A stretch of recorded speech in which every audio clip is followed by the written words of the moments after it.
Welcome to Psychic Evolution with evidential psychic medium Jamie Clark and spiritual coach and healer Maggie Clark.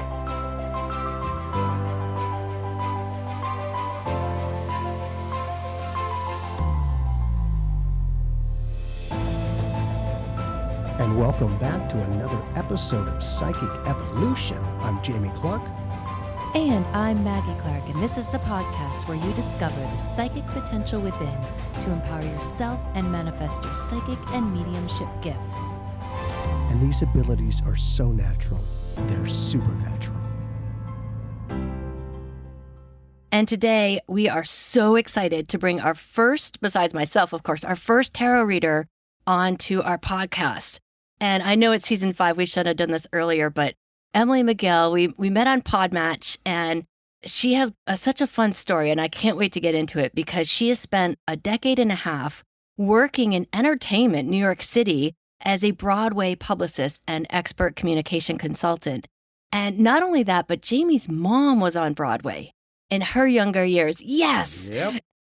And so when we saw the connection of Broadway and Tarot, we're like, oh, this is totally sent from his mom. Like, we've got to have her on. Emily, thank you so much for being here. We are so honored that you made it onto our show. Definitely. It's my absolute pleasure. And it's even more delightful now that I know this. Are you kidding me? Jamie, tell me about your mom. On for many years. Her stage name was Trudy Lane. She was an actress, singer, dancer, all of those kinds of things. That was really great because she was just being herself. But for me, being able to grow up, I got a lot of that flavor. You know, like I do, it is all about presentation. You can say the same thing 10,000 different ways and get a different end result. And to see her in action, but also the blending of entertainment, literally, and the insightful spiritual awareness became a huge blending. That's why I'm also fascinated at you and what got you to do this tarot out of all of the different modalities. And do you use other modalities as well besides the tarot? Yes. I mean, oh God, wow. I'm so much more excited. Now I'm like totally like Googling your mom. I'm like, oh my God, how can I find her? Where is she? Like, I got a few pictures of her on stage too. Oh my God. I'm like so obsessed with this. Good. Yeah. You know, I always, from the time I was young, I mean, 3 years old, 2 years old, my parents put me in dancing school. And so that was always there. And when were I was they dancers themselves? My mom was a gymnast when she was young, and my dad did Glee Club and the plays in high school. He went to an all-boys Catholic school, and so he was like, that's how we met the girls. We would go be in their shows. So I was like, I'm here for it, Dad. Great. I love it. So, you know, they had some interest in the arts and in theater. And my grandfather on my mom's side, my maternal grandfather, was an amazing artist. A lot of sculpture and painting work. And I actually have a lot of his work, which is incredible. At the age of 12, was introduced to like musical theater and the idea of Broadway. And from that moment on, I just had one singular vision and goal and dream, and that was to work on Broadway. And for a long time, I thought I wanted to be a performer because I didn't know there's an entire ecosystem of business behind it, right? Like, you only see what you see, which is the people on stage. And you hear that there are people backstage. You know that there's like a stage manager and a director and a choreographer and the designers, but you don't really think about the number of jobs that are available. And so when I was in school and in college, I went to college for musical theater. My degree is in singing, dancing, and acting. And at least you're... and I already knew before I graduated that I wanted to be on the business side of the business. So I moved to the city. I auditioned for a year, and then I started interning at anyone's office who would take me. So I interned for producers. I was working on Legally Blonde, the musical. That was the very first Broadway show that I got to work on. Cool. I worked for a general management team. I worked for a company manager on Rock of Ages, the musical. I was the assistant and, social media manager in a time when it was kind of like the birth of social media for Valerie Harper, who was Rhoda on Mary Tyler Moore and the Rhoda show. She was doing a Broadway play, so I got a chance to work with her pretty closely. And during that time, I learned a little bit about what the press agent does. Because I would, go to her interviews with her or her, all the Tony Awards campaign stuff we had to do. And I was like, oh, that looks cool. And so I happened to land in a Broadway PR office, and I was there for about 3.5 years, and it was amazing. I learned so much, and my boss shut down the company. So I went to another and then ended up at a bigger, sort of broader PR agency, getting to do Broadway kind of stuff, but in a wider context, and sort of expanding myself, but found myself like yearning to be back in the theater, like really longing for it, like deep, deep longing. And during that time was also my grandmother passed away, and she and I were very close, but she was also a really complicated woman with a lot of trauma that she didn't process, that she passed along. And so I ended up starting therapy at the time that my grandmother passed away. And that also was sort of the dawning of my journey to spirituality. And my therapist is who introduced me to the tarot. That's exciting. Now, when you first were introduced to the tarot and a deck of cards, I'll never forget that moment in my life where my eyes lit up and my whole energy shifted. I was like, I have to know what this is. How did you feel when you were introduced to a deck? It was much more gradual to me than that. It was time, and I'm like almost jealous that you had such a visceral response the first time, because for me it was more my therapist. I would be like asking a question, like wouldn't know what to do, and she'd be like, well, why don't we pull a card? And Ooh. so it was that. It was if I was not sure where we were going in a session, that's when the cards would come out. And so it wasn't so much like a, angel singing like, oh, moment, right? Like that didn't exist for me, unfortunately, or fortunately, because I guess for me, like my journey was a slower introduction. I do remember the first time I had a professional reading done. The woman who read for me, she's a woman named Bakara Whitner, and she now owns a store in Durham, North Carolina called Everyday Magic, an awesome magic store. And she had also been introduced to the tarot by my therapist. So it was a very emotional experience in many ways in how she read for me in that reading. And I remember sobbing a lot in that reading. So I think that might have been more that like super transcendental experience that you're mentioning, Maggie. For me, it was actually the first time I had a professional reading done. Don't you find it interesting that a professional, in this case, body, mind, spirit, is pulling cards, and how it literally goes to the depth of your soul? Now, you're also bringing up an interesting question for me, and that is, she was able to start giving you direction. You didn't quite have a lot of clarity, at least at that particular session, so she'd pull some cards. Can you do an energy reading with the tarot for somebody who maybe has 3 different directions that they're thinking about going? Can you target each direction and give them information about the potential? That's a great question, Jamie. I believe that tarot is a visual representation of information that you hold within yourself, or it's an external or physical representation, right? It's kind of like texting yourself a meme and being like, this is how I feel, right? Like, because it's an image, it's not text, right? So it's like you send yourself a meme or a GIF or like something that's like a visual representation of information that your heart and or your gut holds, but it hasn't made it up to your head yet. And so we don't have the language, we don't have the specificity to be able to name it in the way that we want to. And I think the tarot offers that as an opportunity. And with that visual, does it seem to connect with people more because they can have a physical representation of potential energy that's going on? Absolutely.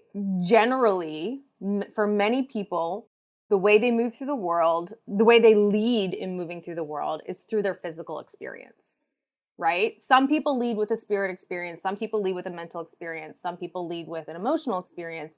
But the majority of humans lead with a physical experience. And so I think that having a physical representation, something to look at, is super helpful in that sense, because it says, oh, okay, I see how this relates to something else. I see how this resonates over here. So to answer your earlier question about multiple directions, yes, it's just a matter of really meditating on each of those directions as you're picking up the cards. If you're saying like, I want to explore this and this and this, then we do a 3-card reading and we pull 1 card for each of those things. But sometimes you think you're starting that and then the cards are like, actually, we're going this direction instead. And the cards will direct that there's perhaps information within yourself where you think there are 3 directions you're going, but your gut and your heart are like, nope, we're headed this way first. We need this clarity first before we can look at anything else. Now, by working with the tarot, the cards, the spiritual energy vibe with it, do you find that your own intuitive abilities are amping up, are refining? Absolutely. Absolutely. I've gotten so much better at listening. I love to talk, clearly. And I drank decaf coffee this morning, by the way, but I'm pretty sure there must have been more caffeine in that. Yeah, that's good. It's good energy. Right? Thank you. But I think it has definitely helped my listening skills to sharpen and deepen, especially when it comes to listening to myself. And you mentioned meditating on a card. Do you actually do that as part of your tarot learning practice? Is taking a card and just meditating, taking a moment of meditation just for 1 card? That's a great question, Maggie. I think it's kind of it changes all the time and it's also evolved over time. So when like I said, my therapist introduced the cards to me by pulling a card in a session every now and again. I do remember one of the very first cards I ever pulled was Slowing Down. It was the Osho Zen Tarot app, or deck rather, and I want to say it's the page of, or it's like the page or the night of, I think, water or cups, I think. And it's like slowing down, taking your time, right? Like, and it shows a tortoise in the imagery. And so I do remember that, but I was looking for kind of like small daily practice to invite for myself, just something to have for myself each day. I didn't really have anything like that. And she was like, why don't you pull a card? And I said, I don't have a deck. She was like, well, there's an app you can download. And so I downloaded the Osho Zen Tarot app. I was like, yeah, let's do that. My phone is totally deeply imbued with my energy because of how often I'm holding on to it anyway, right? So, all right, let's try it. And it was great because I was able every day to like get rid of the little red bubble that was driving me nuts and tap on a card, and I would see the imagery of the card, and then you tap the screen and it flips it to give you the description. So you start to learn the specific meanings. And in the Osho deck, the language that's used in the description of the cards is so specific that even as someone who has practiced across many different types of decks, I still read those. If I'm doing a reading with that deck, I will read it verbatim. I find that deck is brutally honest. Yeah. Like, and it that's will the cut deck you I was off. introduced with. Yeah, it cuts you off at the knees and says, smack, smack, smack. This is what's happening. I love that deck. I like the Zen Buddhism philosophy. So I like Buddhism as a philosophy as a whole, just because it's stood the test of time and there's some great teachings there. But that deck is definitely like brutal. There's no leeway for misinterpretation. No. It's like so direct. It's a good deck to learn from. That's cool. Yeah, and he doesn't pull any punches. You know what Right. I mean? Like, you're gonna get the truth in that deck. To your point, it is so specific and so detailed in how, and I love how the language is woven throughout. So when you're doing a multiple card spread and you're reading the language, you'll see the same word pop up again and again across the descriptions. And it's like, oh, that's interesting to see where, what language pops up again and again. Yeah. Now, on your website, you have this thing about unlocking magic in others. Like, that's like a main passion for you. Yeah, I love it. How does that show up when you're doing a tarot reading for someone? How does that like sparkle, and what does that look like? Yeah, it's like the dawn of recognition to me, like watching recognition dawn on someone, or them having like this dawning experience of like, oh, I see where that connects. Like, to me, that is one of the most beautiful moments in a life. And the more often we can invite that to happen, the better I think all of us are, and that to me is also like building And I never really thought about it this way until we started having this conversation just now. But the idea of building new neural pathways through those aha moments, I think that is what I mean when I'm talking about unlocking magic. It's like you're unlocking things within yourself. So everything you need is already in there. Right. Everything. It's there. We just haven't tapped into it yet. And sometimes we don't know where to drill, right, to tap those wells. So that's part of why I love the tarot, is it sort of helps us, what is it, like land surveying equipment, and where we're going to go tap Right. for the magic within ourselves. Yeah, look in the water, look in the earth, check out the fire pit. Yeah. Totally. You know what's interesting is you're sitting there, I'm just doing a quick soul trace for you, and I'll just share with you, potentially, Okay. that a big reason why your soul has been yearning for Broadway is you were on Broadway in another lifetime. And I feel like, possible. but done. Like you had an accident in some way, like done. So you didn't even get to complete your career. Yeah. And so now that particular life, I feel, was in front. Now this life, you went behind. And now you're blending the front and back, getting a unified conscious awareness of where you're at. And I think it's interesting that you bring up a very cool point, and that is with the therapist, that your challenges were there, but she addressed your challenges with a solution. Do you think the way that happened became some of the empowerment and contributing that you felt firsthand, not secondhand, firsthand, that real life shift? Has that been a catalyst for you because of that? Yeah, absolutely. And please leave that in, because I think that's part of the answer. Mm-hmm. There was a bit of a slide into it, into this introduction. When I started therapy, my brother had already been seeing this therapist for a while. And that, I think some people could get a conflict of interest, but I think that it helped her treat both of us more deeply and better with evolving beyond our childhood traumas. And, the habits and the cycles that we self-perpetuate, and all of the self-perpetuating trauma that I learned to unwind, all of it has contributed to getting to where I am now. Did those sessions bring a closer connection with you and your brother? They contributed to us rewriting our relationship to a much healthier relationship. Absolutely. Yeah. Because they helped us understand how to relate to one another. I mean, we've been roommates since I moved to New York almost 15 years ago. Less 2 years he was out in LA towards the beginning of that. Other than that, we've essentially lived together for, the last decade at least. And his fiance moved in with us during the pandemic because he got rid of his place in the city and bought a house upstate. And so it's super crowded in a 2-bedroom apartment with 3 humans and a cat when they're here. And I feel, it's like palatial when they go upstate, but then I'm like, oh, I'm all by myself. So, it's been an interesting navigation, because there was a lot of structure in place from our childhood that were not healthy. And we've done, I think, a beautiful job of deconstructing those. And there have certainly been some tower moments in there where things just got burnt to the ground, and, things were possibly said that maybe weren't meant, or, but we've been able to move past that into a place where we now see who each other are now versus the old visions that we had, both of ourselves and of each other. And I think the other helpful thing is that his fiance has also worked with therapists in this same modality.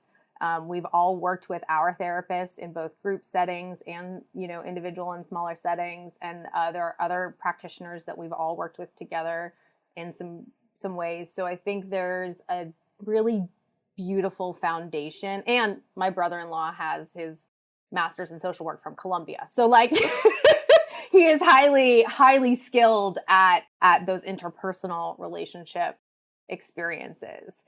So I think between all of that, we've got a pretty fortunate household here of folks that are constantly doing their work to live our best lives authentically, and to accept that we are only here and responsible for each of ourselves. We're not responsible for each other.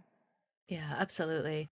I do think that the Bridge of Tarot has such a neutrality of information to make it consumable, I guess.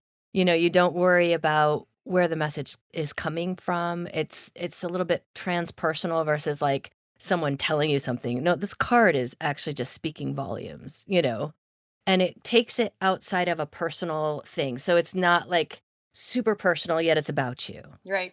Yeah. It's not like someone telling you something that you didn't ask for. It's a card just giving you a little nudge to look within. Yep. I'm so much a fan of the tarot because of the idea that all it is each card has just a specific energy signature. And that's it. That's all it is. And then you're just looking at it and asking it how it relates to your own life or to a situation that you're asking about. So obviously you're very visual. I heard you really talk about the visualization of the cards and looking at the pictures. I, on the other hand, I'm a nerd for numbers and elements. Yes. I'm with you on that too, though. Like total nerd out there. So my favorite aspect of the tarot is actually numbers and elements. Like Excellent. The pictures are the last things that I look at. Cool. Right. Because I feel like there's so much information just in a number and an element, like putting puzzle pieces together. But for you, what is like your favorite part of the tarot itself? My favorite part, I think we kind of already talked about my favorite part, which is its abilities. Its abilities to help you tap into yourself. I think the other thing I love about the tarot, to answer this particular question, is I love the cyclical nature of it. I always talk about anytime I'm doing readings with folks, especially if they're not super familiar, I like to give a spiel about how the structure of the tarot so that they better understand when a major arcana card is pulled, or if it's a wand versus a sword, or if it's a court card versus a pip card. I like to help them have a better sense of it so that they sort of understand that there is a macro here and it's not just the micro in the pictures. Right. And in the imagery and the meaning and like the intuitive nature because most of the decks that I prefer to use these days are very intuitive decks. Right. Very cool. Now, you're also creating a Broadway Tarot deck, which I'm so excited. And so are you using Broadway archetypes, so to speak, as major arcana cards? And if so, can you indulge us with at least one of them? Yes, absolutely. Okay. Absolutely. I'm happy to indulge. So the idea behind the Broadway Tarot, is to take characters in the Broadway canon, and I'm starting with a musical theater deck specifically, so this is all musicals, but characters from the canon that correspond archetypically to those in both the major arcana and the minor arcana. It's a full deck. It's not just a major arcana deck. And because I always like to see sort of that human soul evolutionary journey in the major arcana, I decided to kind of grasp at characters that really match that. So for example, the Fool, when we're starting, a very fresh energy, right? Sometimes I like to call that sort of, and we're off to see the wizard energy. But that's Pippin, because Pippin is a character that's like going on a journey and searching for himself. Yes. Right? The Magician, somebody who has knowledge and education, but has to be cautious and careful of like trickery and illusion. P.T. Barnum from Barnum, right? Because, a sucker born every minute is one way to look at things. And the colors of my life is certainly another. And those are two sides of that character that we see in that show. Wow. So, and the major arcana is mostly cast. I'm now questioning some decisions I made, thinking like, is that really the right character that matches and aligns there? Is there somewhere better, not better, but more suited and more aligned that I could take Are you searching? I am, but I'm still working on casting the minor arcana. Right. And so part of that, my practice has become, in my daily practice where I pull up my own card, it has evolved from my app to a physical deck on my altar.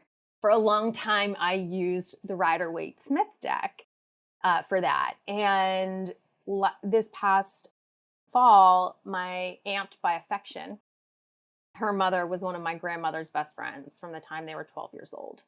So, and my grandmother that passed that spawned me to go to therapy, she gifted me her mother's tarot deck from 1970.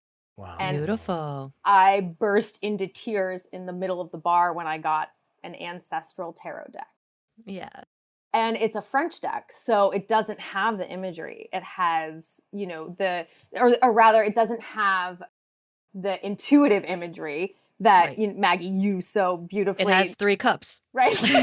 And that's it. Just 3 cups. Yeah. So it's been a good practice in also like, do I actually know the meanings of these cards the way I think I do? Right. And I've started a morning practice of just jotting down the astrological weather and what card I pull that day and sort of just what that card means to me in that moment.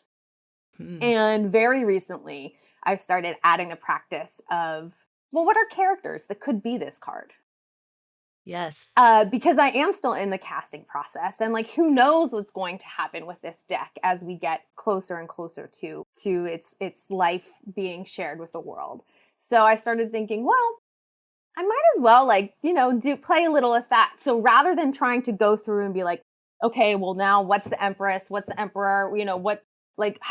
Going through casting in sort of that really methodical way, how do I sort of let it be a little more playful and creative and intuitive and like channeling and psychic in that sense? It's like, what is my higher power telling me about this? I have to stop and listen. Nice. I have a daily practice of a 5-card spread that I'll do in the morning. And then at the end of the day, I look at it and say, how did my day play out? And over, 25 years or more of doing this every day, it's like it builds this like Solodex of information all around all these cards. I love that Solodex. Right? That's his terminology. That's great. Yeah. And it's a beautiful moment where you can like flip through everything in your head and be like, how is it going to fit today? Is it going to be this, or there's thousands of expressions of one card. Totally. And how they all play together. And that's like the art of storytelling. Even on your website, you talk a lot about storytelling.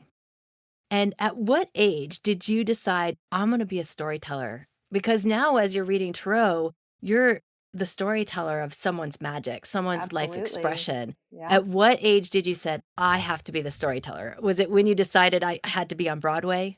I don't know that it was ever a decision. I think it's always been a compulsion, for better or worse.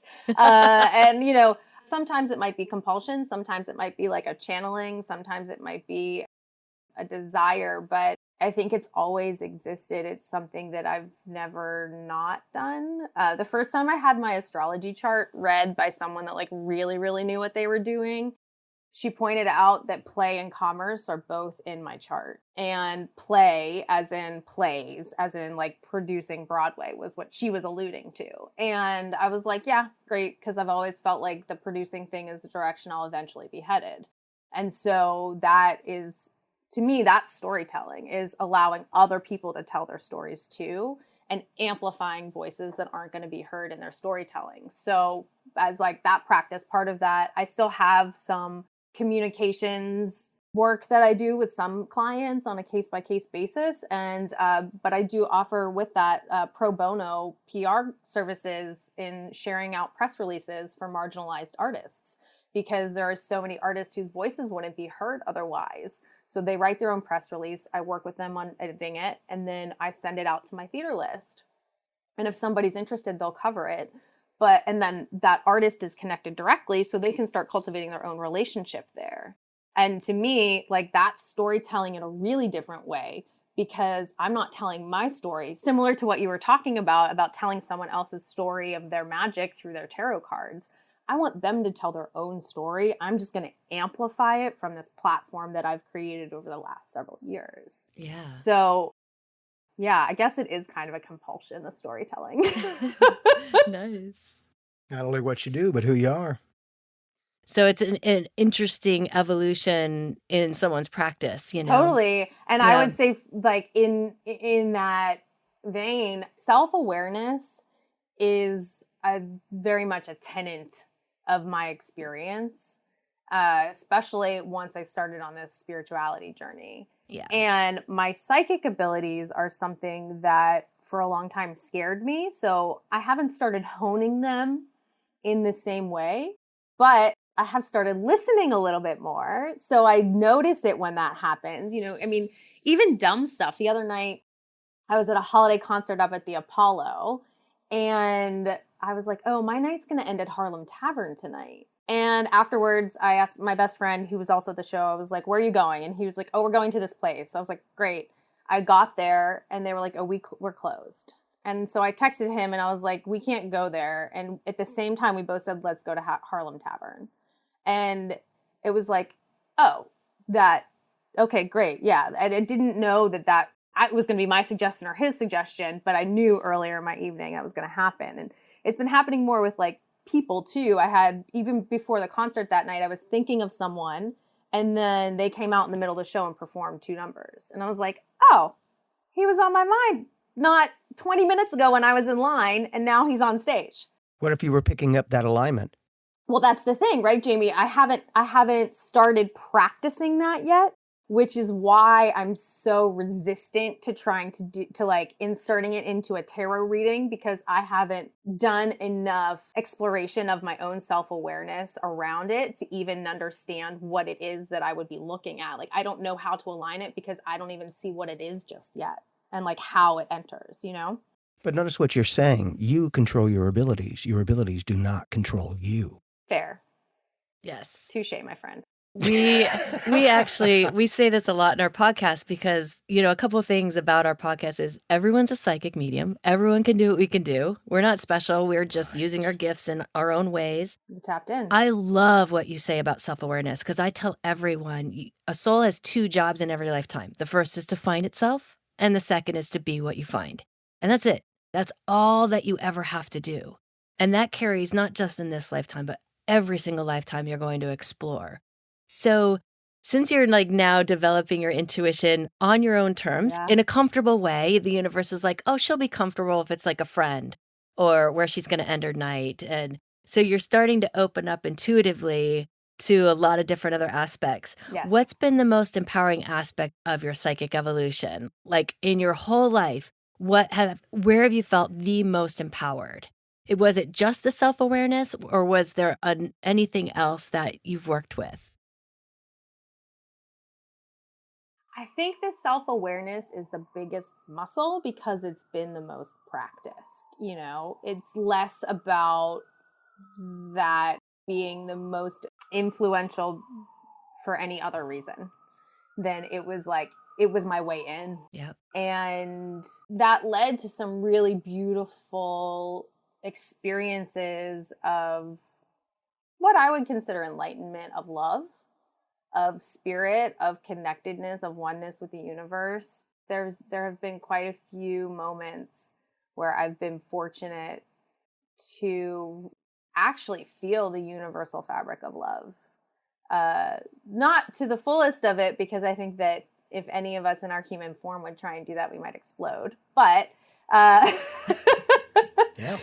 To a higher degree than I had. Every time it's sort of that cycle. I always say it's like a screw, right? It's like because you don't come around to the same point on the circle. You're up a level. You've either leveled up or you've drilled down, right? So you've either gone deeper or you've leveled up. And those things happen concurrently, right? Because as in ballet, right, I have to go down to go up. So you can't have one without the other. It's one of those beautiful dualities. And I think that this self-awareness has been sort of like, that's what the screw has been built of for me. And now it's like, okay, what's the screwdriver made out of? Is there a toolbox over there? What's that made out of? Right? It's like the self-awareness is the zoomed in micro version that I've seen. And now it's about expanding out into the macro and exploring what else is there. And the interconnectedness of life. Mm-hmm. And I think having the guts to become that inner space astronaut, discovering who you truly are, which is everything. The universe is you, we are the universe. Yep. Have you gotten creative in your own ways of healing? Oh, I think the Broadway Tarot is a big part of that. For much of my young life, my brother was the creative one and I was the smart one. And that's just sort of the box that I was put in. And I was allowed to explore some of my creativity, but I had this self-limiting belief that I wasn't an artist. And that's false, because we're all artists. Right. Life is an art. But even beyond that, I had art and creativity to share with the world. And so coming up with something that is artistic and creative and is wholly mine has absolutely been part of it. Beautiful. Well, do we want to do a quick little reading? Yeah, let's do that. Awesome. Cool. I do want to switch decks, though. I grabbed the True Heart Intuitive Tarot by Rachel True, which I absolutely love. But all this talk of Osho, I mean, we've got to use Osho. Okay. Cool. All right. Let me get some shuffles. You know, it's kind of interesting, but you're bringing up a fascinating point to go, really? You can shuffle for somebody over the internet web. Mm-hmm. Really? Oh, so, yeah, my point is we're all interconnected. Yeah. All you have to do is connect with their soul print, that fingerprint, well, I call it a soul print, so that it's direct. So no matter what web you're on, kind of like this internet web, we are all on the universal web. Mm-hmm. You know, and I always share that the past, present, and future all happening now, going, well, yeah, it does. And this technology is kind of validating that old stuff. Yeah, that's so true. All right, who's cutting the cards? Mag. I'll cut. Great. So you're going to tell me when to stop. Stop. All right. I'm feeling like a 2-card pull. Sounds good. And I feel like it's, even though I said it's not, you know, I won't do a predictive really. I've been vibing in this where you've been and where you're headed kind of thing. Cool. Yeah, let's go for it. So Jamie's like, told you so. Didn't I'm need just to say me, it. man. Didn't need to say it. I can see it in your face. I love it. It's so good. It's so good. All right. So we're coming from participation. I love this. So this is our 4 of Fire in this deck, or our 4 of Wands. And, you know, That was my focus today in my reading. was the 4 of Wands. Yes. Wow. Haha. Of course. But of course. But of Because- course. Right. Because See, you it cut the works, deck. everyone. Pay attention, everyone. It works. I So drew wait, the same card. so tell us about your focus on it this morning. On the 4 of Wands? Mm-hmm. So a lot of times with the 4 of Wands, I feel like this gives you a base, a solid foundation of your energy levels. You know, so my whole reading was how to keep my energy levels real solid. So I'm not like doing too much, pushing too much, but really just maintaining a good level, solid foundation. Yep. Yeah. I love it. I love it. Yeah, and I always think of like the 4 of Wands being this sort of like little bit of a celebratory moment. You know, there's like you said, the foundational structure is there. And that fire always being our passion, our drive, our creativity. And, you know, we were talking so much about the modalities and the choices that we make in how we do have our own practices and like that participation with ourselves. So I love how they just never lie. Well, not only that, but you're kind of validating from firsthand experience of her drawing physically the cards. You're metaphysically picking up her mental vibe to go, tell me when to stop. Bip. And then you're picking up the same. It wasn't it was the exact card, I believe, in this case. And these are 2 separate decks. Yep. In separate states. Right. 2 different directions. Separate time zones. Yet through the web, it's all happening now. Yep. Beautiful. Yeah. And it's What's such the a other card? beautiful deck. I love it. All right, let's see what our next one is, where we're headed. Oh, yes. So 15 in their Major Arcana is conditioning in this deck. Very nice. As we were talking about with the conditioning, or rather with the Osho deck, in the description, this talks about a lion being chained, thinking it's a lamb. And like the negative connotation of conditioning. And 15, it's about like staying away from or embracing that sort of like shadow self, that the inversion of how we might want to move through the world. But I think that in this case, conditioning also means like you were literally just speaking about, Maggie, having the condition, like the physical conditioning for the energy levels, right? So it's not just your physical conditioning, but it's conditioning your mind, your heart, your spirit, along with those physical energy levels, so that that stays super in that structure.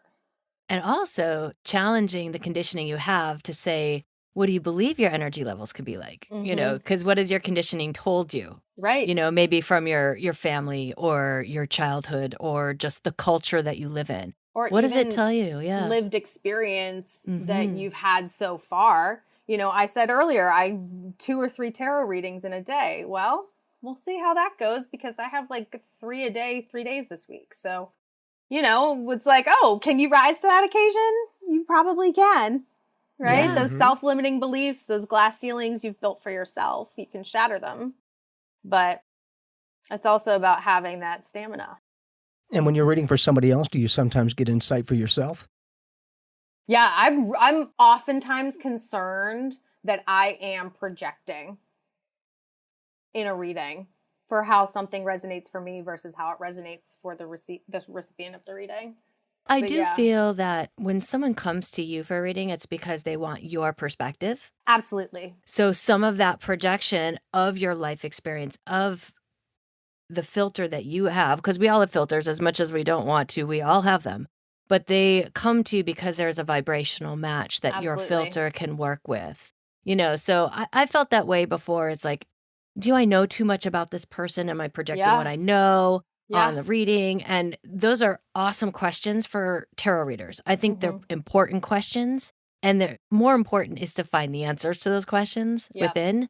But I think that we do have to be just aware that we all have that perception.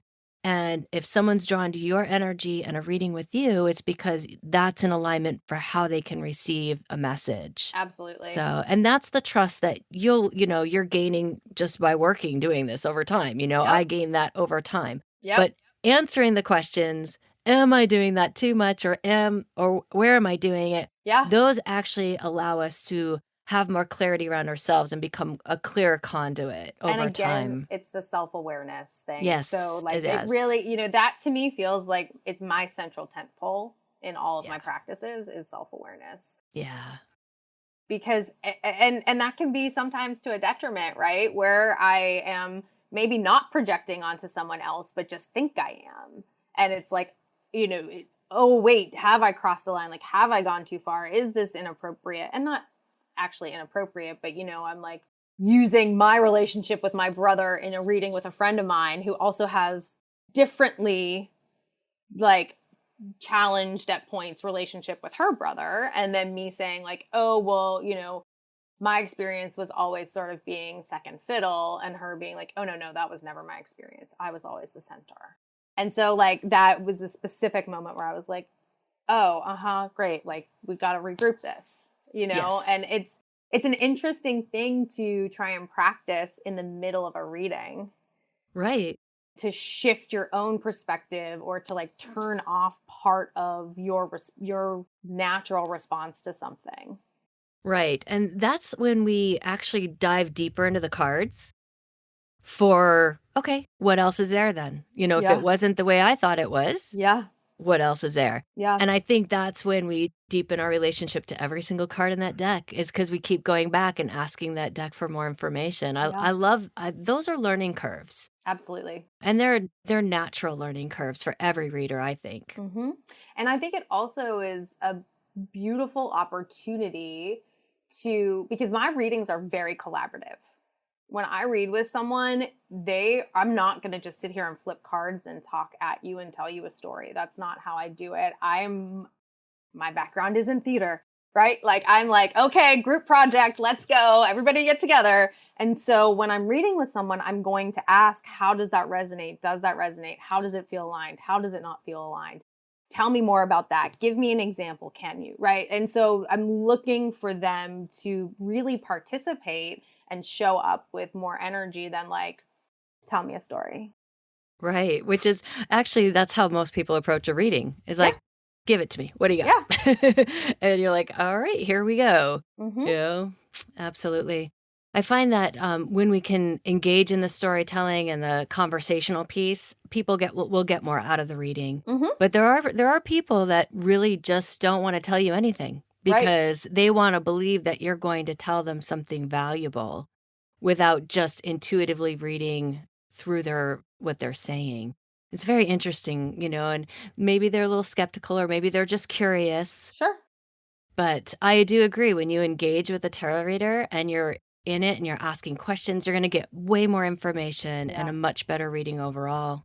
As a reader, I don't think people realize how much information we can actually get from a card. Right. And how it could steer people into places within them that they don't even realize. I mean, and even like Jamie was asking earlier, right? If you're offering up 3 directions here, like one card can relate to 3 completely separate aspects of your life. Yeah. They're going to relate completely differently. So that's why it's like, let's talk through this. Let's see where this feels most aligned for you, because we can dive deeper into that rather than just sort of skimming across the surface of a few different things.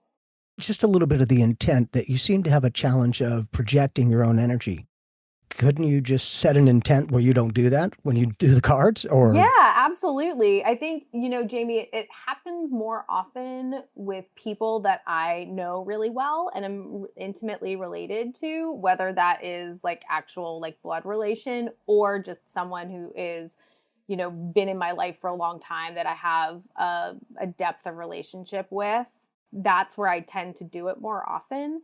So it's interesting because I feel like in some of those moments, it's less projection and more collaboration, as you were saying, that they, more often than not, it's not actually projection. I just think it's projection. Right. And that is like my lower self getting in my own way.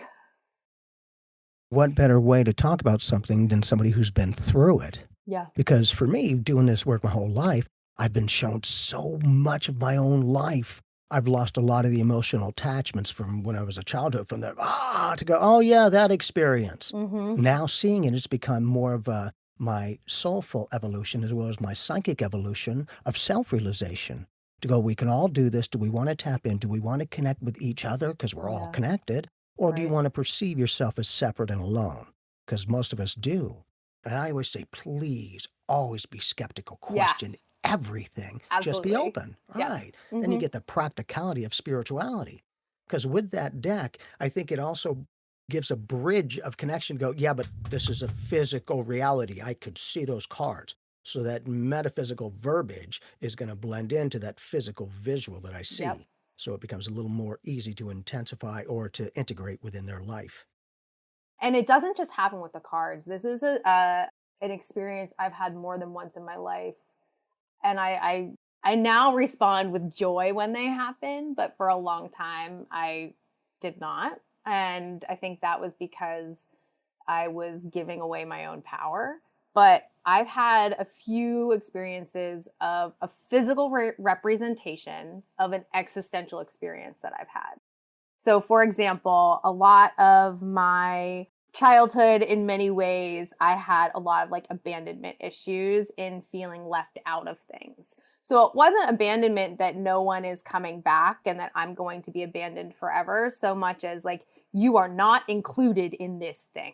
That non-inclusion became a very large wound for me. So it was something that I was always like, I needed to be invited. I needed to be on the list. I needed to be at the center of it so that I could be the one like pulling the strings and making the things happen, right? Like there was this like really deep need for that and to not be sort of on the outside of the wall. And a couple of weeks ago, I was at the live tape, the dress rehearsal for Annie Live that they did on NBC. My brother was one of the choreographers, and so his fiance and I went out to support him and watch the show. And they warned us ahead of time. We're shooting all over this soundstage. There are going to be things you're not going to see. There might be set pieces in the way, but we promise you'll have a good time. So the set comes out for Miss Hannigan's office, and there's this big wall that gets put right in front of the section that I'm sitting in. And a lot of the people in the audience around us started grumbling like, oh, we can't see this. Is this going to be here the whole time? What's going on? And at first I was like, oh man, because Easy Street is one of my favorite songs in Annie. I'm not a fan of Annie, but that number I enjoy. And I was like, okay, I'm not going to get to see it.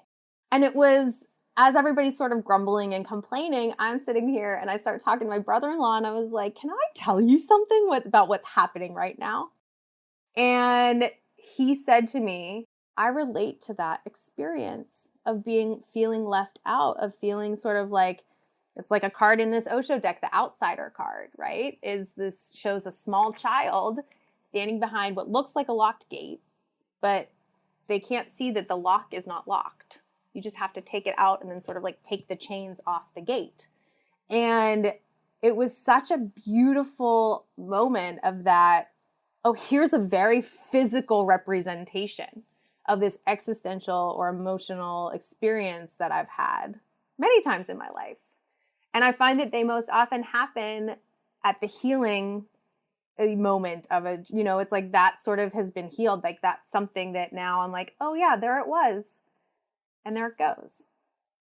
That brings up an interesting point for me, and that is with the physical experience of life, in this case, with the stage, everybody in that place was looking at the stage. Yet, if you would shift where you sit or see, you might see things completely different. Totally different. Same physical experience, different value point. That's why I always say life only holds the value that we place upon it. No more, no less.